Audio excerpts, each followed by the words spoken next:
before me. Do not make for thyself idols. Do not take thy name of God in vain. Keep the Sabbath day holy. Honor your father and mother. Do not murder. Do not commit adultery. Do not steal. Do not speak a false report of others. Do not desire to possess anything that belongs to another person. God also gave to Moses laws that established fairness for all people. Personal injury. Anyone who hits a man and kills him shall surely be put to death. However, if he does not do it intentionally, he can flee to a place of refuge I will designate. Protection of property. If a man steals an ox or a sheep and slaughters it or sells it, he must pay back 5 head of cattle for the ox and 4 sheep for the sheep. Social responsibility. Do not take advantage of a widow or an orphan. Do not mistreat an alien or oppress him, for you were aliens in Egypt. Do not follow the crowd in doing wrong. Do not deny justice to poor people in their lawsuits. Because he was holy, God also gave the people instructions on how to worship him. Only offer a healthy calf, never a diseased one.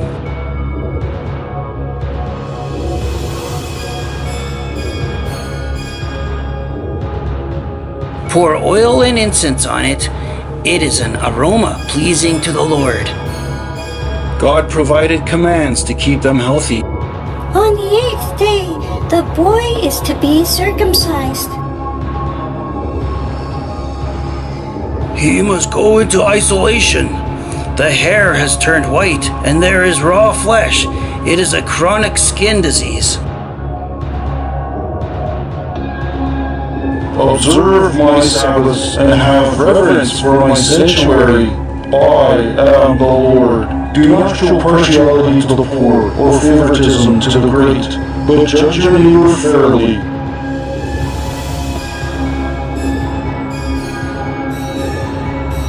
Be holy, because I, the Lord your God, am holy.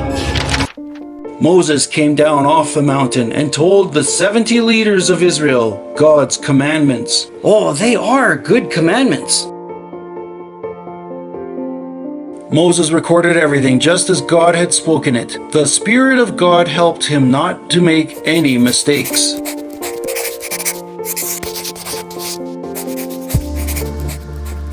God commanded Moses to offer a sacrifice. All were sinners, deserving of death, but God was merciful. He provided a way of escape. By killing an innocent lamb and sprinkling the blood on the nation, God would cover their sins.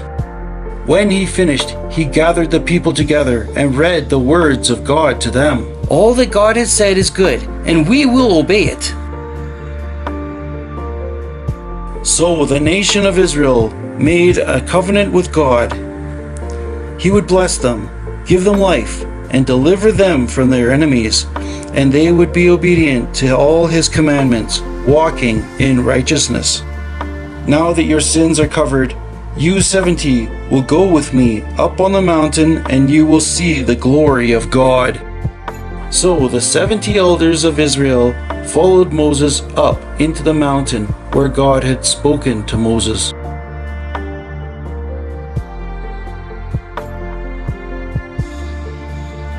Suddenly before them appeared the throne of God. The glory of God! God called Moses and Joshua to be with him on the mountain. Wait here until we come back. Aaron and Hur are with you, and anyone involved in a dispute can go to them. To the people below, the glory of the Lord on Mount Sinai looked like a raging fire.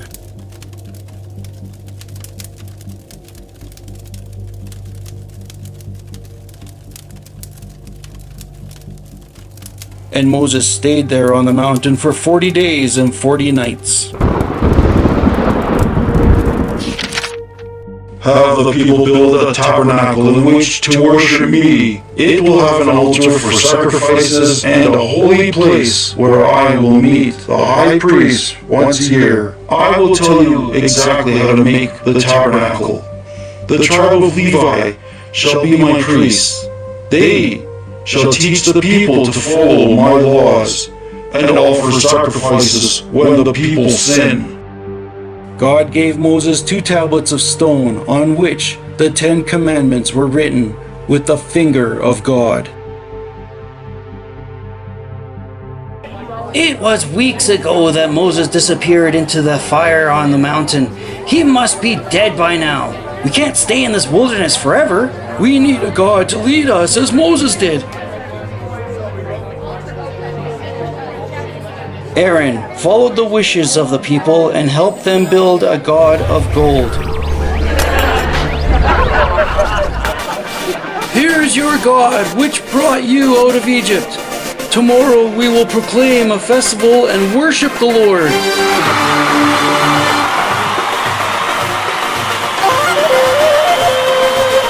Aaron knew that the image was not a god, but he was afraid of the people.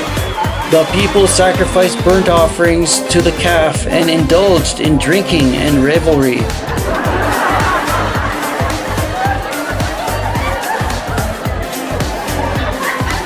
God spoke to Moses and said, Go down now. The people have committed a great sin. They have worshipped before an idol. I should destroy them all.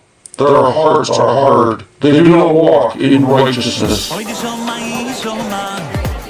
in worshipping the calf idol, the Israelites broke the first 3 commandments given to them by God. Oh, there's the sound of war in the camp.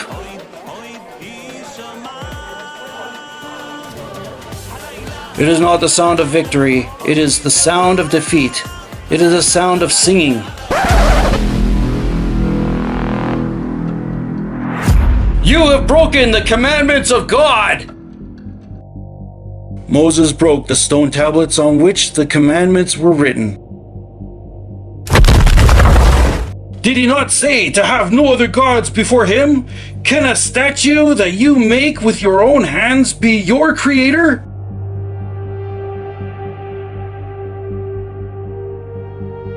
Moses burned the golden calf, ground it into powder, scattered it on water, and made the people drink it. What did these people do to lead you into such great sin? Don't be angry with me. You know these people, what a wicked bunch they are.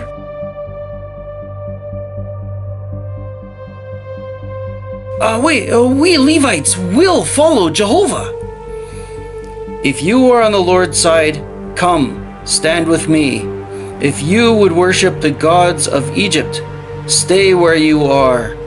Now, take your sword and kill all those who worship images. 3,000 died that day.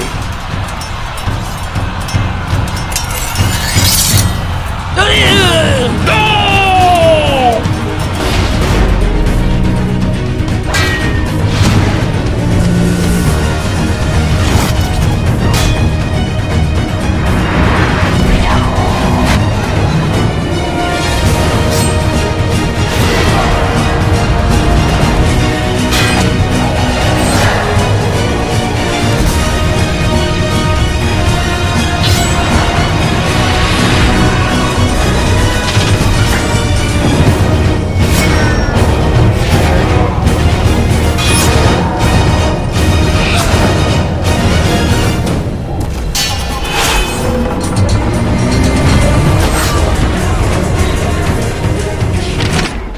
Moses went up to the mountain, and once again God wrote the 10 Commandments on 2 tablets of stone.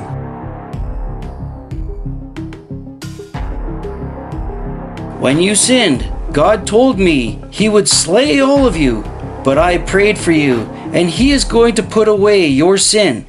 He is indeed merciful and forgiving. God has given directions to build a tabernacle. He will meet with us there. Since we are all sinful, God has prepared a way whereby we can approach Him. The Levites will offer blood sacrifices every day. Once each year, the blood will be placed on the Ark of the Covenant. When God sees the blood on the Ark, just as He did in Egypt, He will put away our sins, and we will not die. It is God's way of forgiveness. The tabernacle was completed, and the priests began to offer daily sacrifices. When God saw their faith, He put away their sins.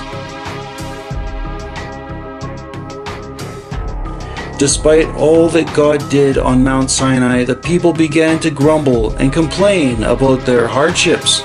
So much for the promise that the Lord God will go with us. Well, we never know when we are going to have water. All our bodies may soon lie in this God-forsaken desert floor.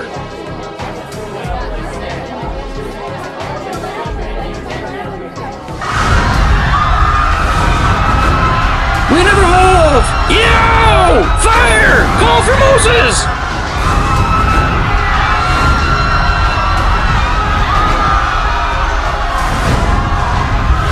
Moses, come save us! Fire from heaven is falling on our camp! When Moses cried out to the Lord, the fire stopped, but the outskirts of the camp were burned up because of the people's complaining. And that place was called Taberah, the burning place. Some began to complain about the food God had miraculously provided. I have had my fill of this manna. Every day the same thing.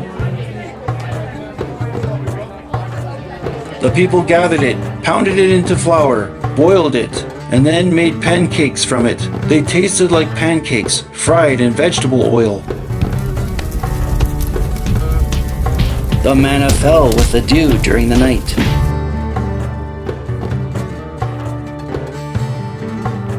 Oh, that we had some of the delicious fish we enjoyed so much in Egypt. And the wonderful cucumbers and melons, leeks, onions, and garlic. And now our strength is gone, and day after day we must face this manna.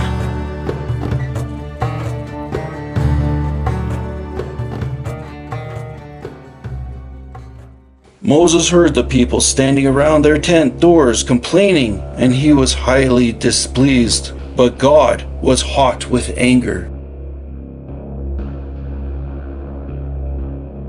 What have I done to displease you, that you give me the burden of the people like this? Are they my children? Am I their father? Must I nurse them like babies until we get to the promised land? I can't carry this nation myself. The load is far too heavy. If you are going to treat me like this, please kill me right now.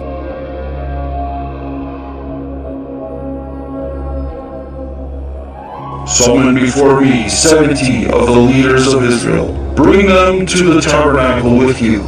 I will come down and talk with you there. I will take some of the Spirit which is on you and put it on them also, so that you will not have the task alone.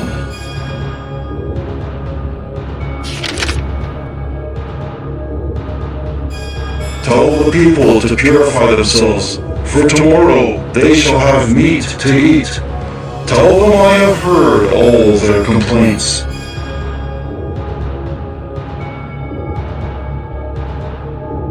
They shall eat it, not for just a day or two, or 5 or 10 or even 20.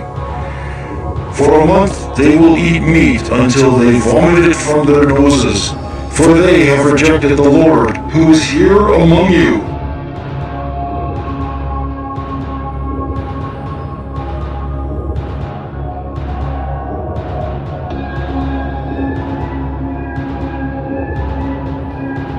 There are 600,000 men besides the women and children, and yet you promised them meat for a whole month. If we butcher all our flocks and herds, it won't be enough. We would have to catch every fish in the ocean to fulfill your promise. When did I become weak? Now you shall see whether my word comes true or not. After Moses reported all this to the people, he gathered the 70 elders. And the Lord took of the Spirit that was upon Moses and put it upon the 70 elders. And when the Spirit rested on them, they prophesied for some time. 2 men were still in the camp, and when the Spirit rested upon them, they prophesied there. I must report this to Moses. Those 2 men were prophesying, and they were not with you.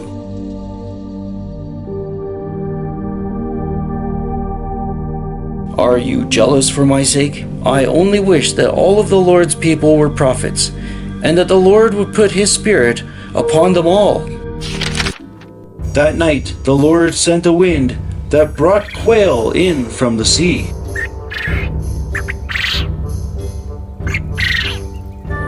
As far as anyone could walk in a day, there were low-flying quail.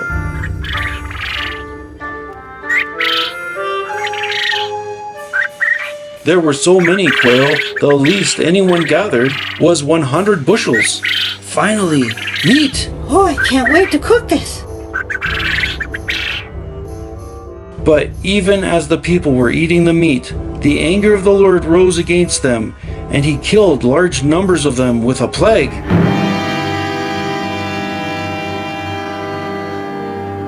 The place was named the place of the graves caused by lust, because there they buried the people who had lusted for meat and for Egypt. And from that place they journeyed to Hazeroth, where they stayed a while. After the death of his wife Zipporah, Moses married a Cushite woman. Look at that. Our brother marrying a Cushite? There is also another matter we need to address with our brother. Has the Lord spoken only through Moses? Hasn't he also spoken through us? Note, now Moses was a very humble man, more humble than anyone else on the face of the earth. The Lord heard this and summoned all 3 to the tent of meeting. Miriam and Aaron, come forward. Listen to my words. When there is a prophet among you, I, the Lord, reveal myself to them in visions. I speak to them in dreams. But my servant Moses is faithful in all my house.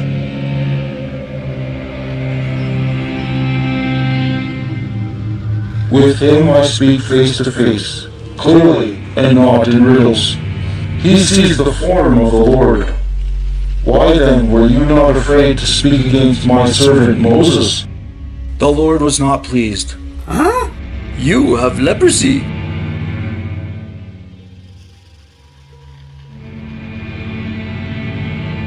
Please, my Lord, I ask you not to hold against us the sin we have so foolishly committed. Do not let her be like a stillborn infant coming from its mother's womb with its flesh half eaten away. Please, God, heal her.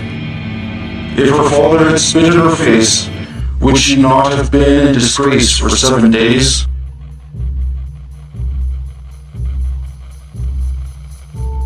Confine her outside the camp for 7 days. After that, she can be brought back. And the people of Israel did not move on until Miriam was brought back into the camp.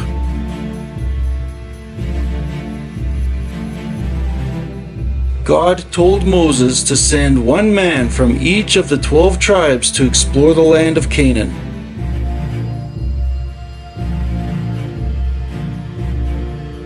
Among them was his aide, Joshua. Travel through the hill country and the Negev. See what the land is like. Are the people weak or strong, few or many? And bring back some of the fruit of the land. After 40 days, they returned from exploring the land.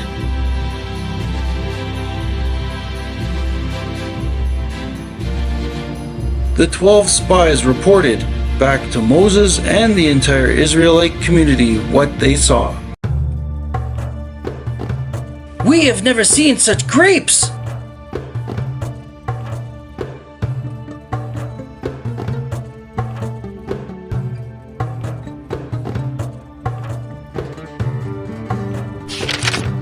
The land does not flow with milk and honey.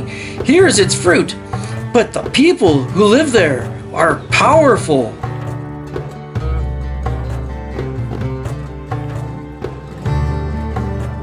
The fortified cities are very large. We even saw the giant descendants of Anak there.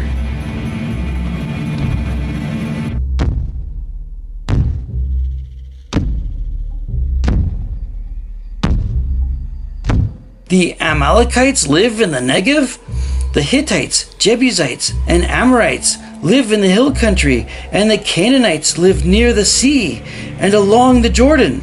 Moses, you brought us to death!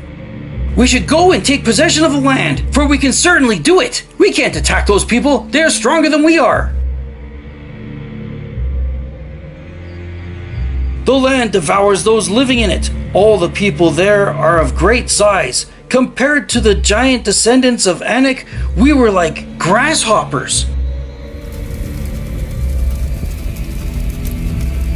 Oh, if only we had died in Egypt or in this wilderness. Hey, yeah, why did the Lord bring us here to die? Our families will be plundered. Oh, wouldn't it be better for us to just go back to Egypt? Oh, we should choose a leader and go back to Egypt.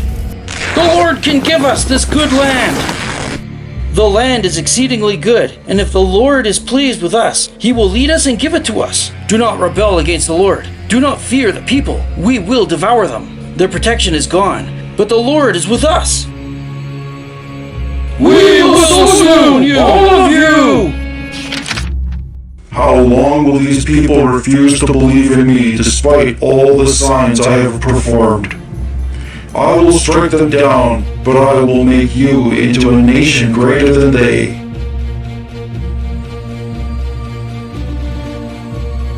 The Lord is slow to anger, abounding in love, and forgiving sin and rebellion. In accordance with your great love, forgive the sin of these people, just as you have pardoned them from the time they left Egypt until now. But the Egyptians will hear about it. If you put these people to death, the nations will say, the Lord is not able to bring these people into the land. I have forgiven them, as you asked. Nevertheless, not one of them will ever see the land I promised on oath to their ancestors. No one who has treated me with contempt will ever see it. But because Caleb follows me wholeheartedly, I will bring him and his descendants into the land. Set out tomorrow toward the desert along the route to the Red Sea.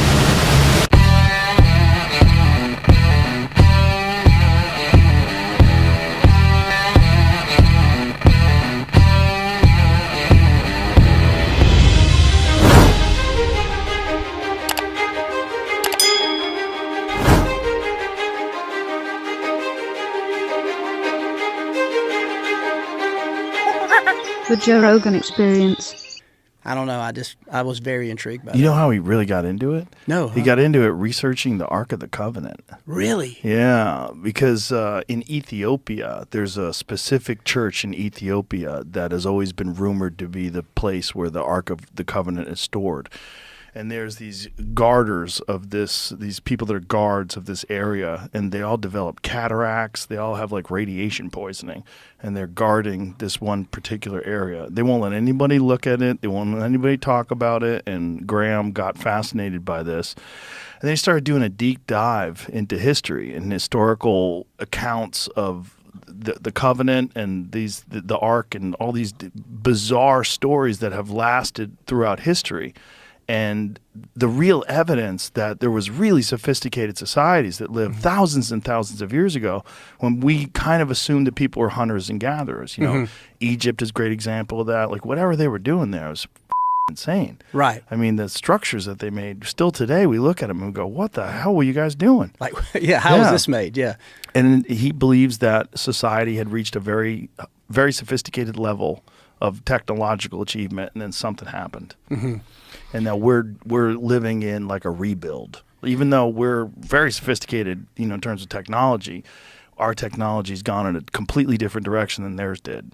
And where did Graham ever, in his conclusion, in some of that about the covenant, did he ever think that it's still there? They think it's still there, yeah. So some people thought it might have burned up in Jerusalem, I think it was. See if you can find where that is, Jamie. It's supposed to be in some church in Ethiopia. Oh, Jamie's already got it.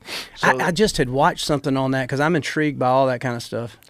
Well, when you really start digging deep into it, it's very fascinating. This one particular place has been protected for so long, and all these people that have supposedly seen it describe something that's, Trump apparently has like a model of the Ark of the Covenant at Mar-a-Lago. No way. Yeah, see if you can find that. Yeah, he's got like a recreation of the Ark of the Covenant in Mar-a-Lago. And that whole covenant was pretty cool based on how, God had said, look, had an saying this is how big it's got to be. And it was built out of a certain wood, inside and out, gold, the handles, everything was there to hold the commandments. And then but then I saw something to where, I don't know if Jamie and Mike could probably pull it up, but to where some people speculate it could be under the Catholic Church. I heard that. Like in the Vatican or something? In the Vatican, yeah. And they then got a lot of shit in the Vatican. Oh my goodness! Have you ever been there? No, I haven't. But I heard you talk about you went Yeah. and had the guide and said it was amazing. It's incredible. They have so much. They have billions of dollars in art. Like, where'd you guys steal all this from?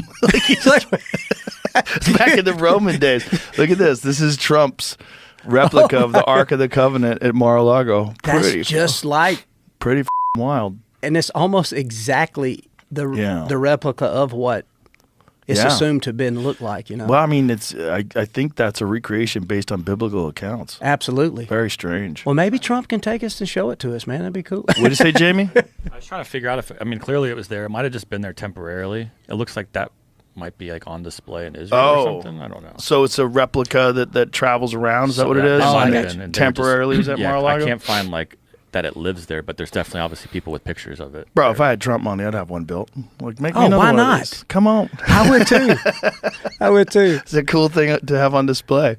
I mean, I wonder what it was. I mean, if these guys really are guarding it in Ethiopia, like, what is the radiation from? Like, why do they all developing cataracts and radiation sickness? And we've all watched Harrison Ford try to find it. Exactly. It's so fun. It is fun. All that ancient civilization stuff is so fun because it is really kind of a mystery.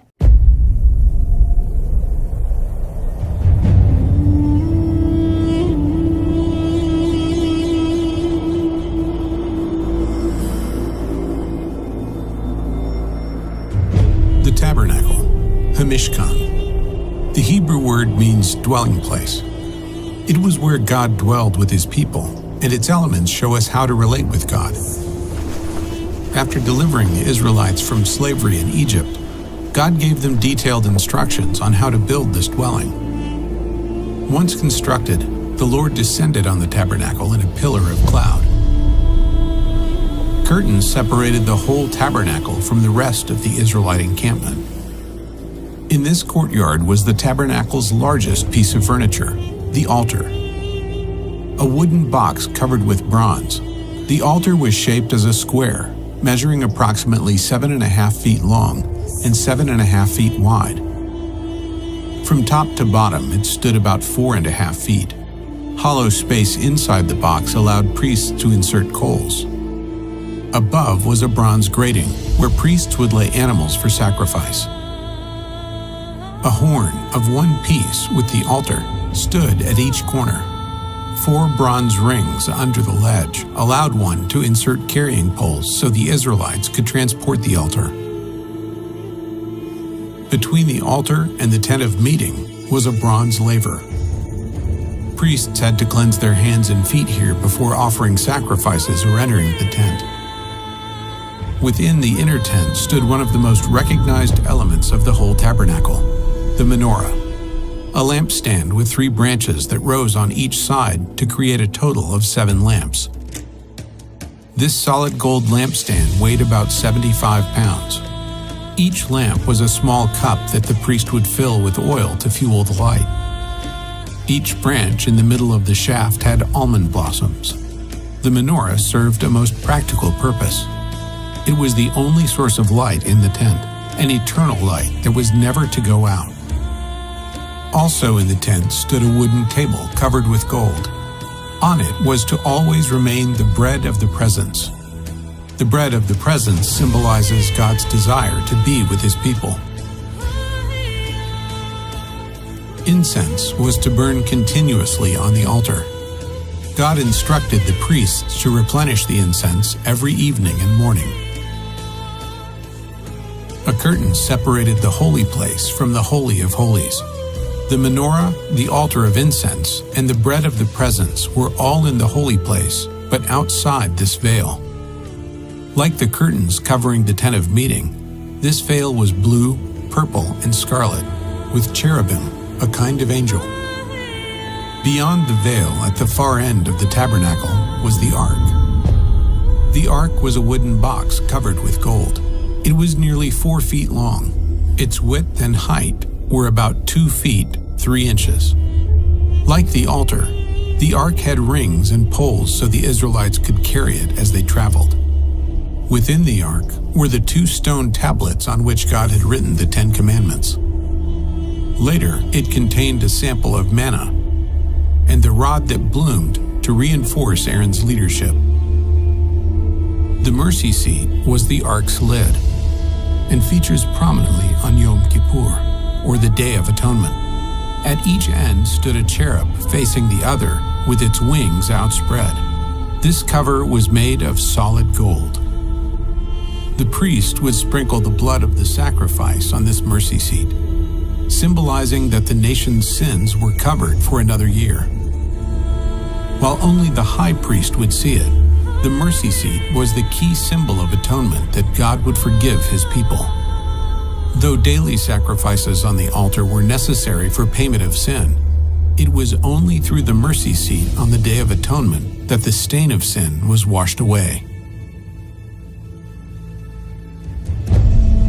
While priests had to make repeated sacrifices, one man offered a sacrifice to atone for sin once and for all.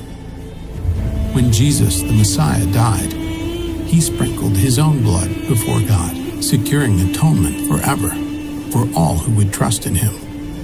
Jesus cleanses us, makes us pure, and enables us to rightly approach the Lord. He tore the veil that kept distance between Israel and the Lord. God dwelled among the Israelites through a tent. Now, he dwells within his people through the Spirit.